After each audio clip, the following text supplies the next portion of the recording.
সুদীপ্ত একটু পিছা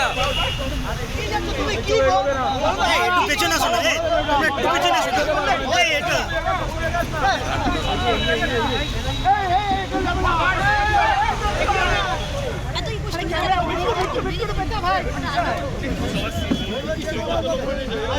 সুব্রত দা একটু ধরুন, ওটাকে একটু ধরুন, সুব্রত দা একটু ধরুন না, একটু ধরুন। মূলত এই সমাবেশের একটা তাৎপর্যপূর্ণ দিক আছে। বাংলার মাটিতে দাঁড়িয়ে মমতা বন্দ্যোপাধ্যায় তার রাজনৈতিক জীবন শুরু করেছিল কংগ্রেসের পতাকাকে কাঁধে নিয়ে। স্বাভাবিকভাবেই চলতে চলতে 8-এর দশক 9-এর দশকে মমতা বন্দ্যোপাধ্যায় বহু আন্দোলন সংগঠিত করেছেন।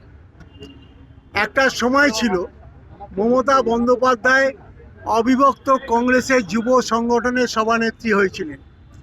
পরবর্তী পর্যায়ে মমতা বন্দ্যোপাধ্যায় রাজ্য জুড়ে পরিক্রমা করে কাকদ্বীপ থেকে কুচবিহার, দমদম থেকে ডায়মন্ড হারবার পরিক্রমা করে উপলব্ধি করলেন তদানীন্তন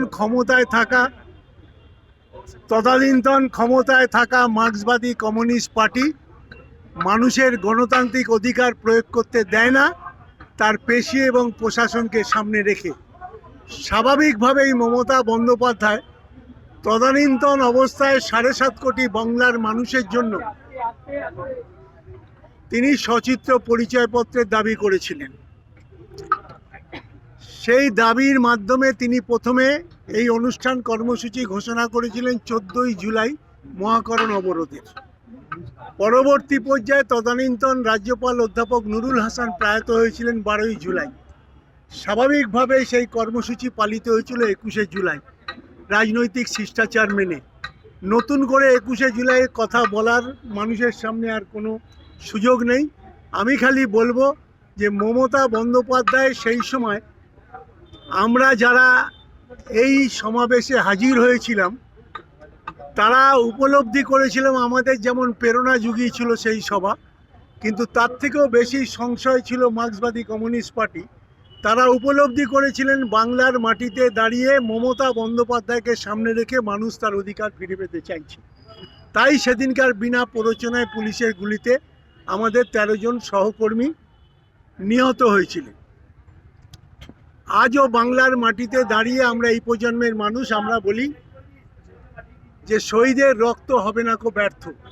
সেদিনকার 13 জনের প্রাণ, তার রক্ত ব্যর্থ হয়নি। তার কারণ পরবর্তী পর্যায়ে 1994 সালের 1 জুলাই থেকে ভারতবর্ষের সরকার এবং ভারতবর্ষের নির্বাচন কমিশন নীতিগতভাবে সচিত্র পরিচয়পত্রের কথা মেনে নিয়েছে।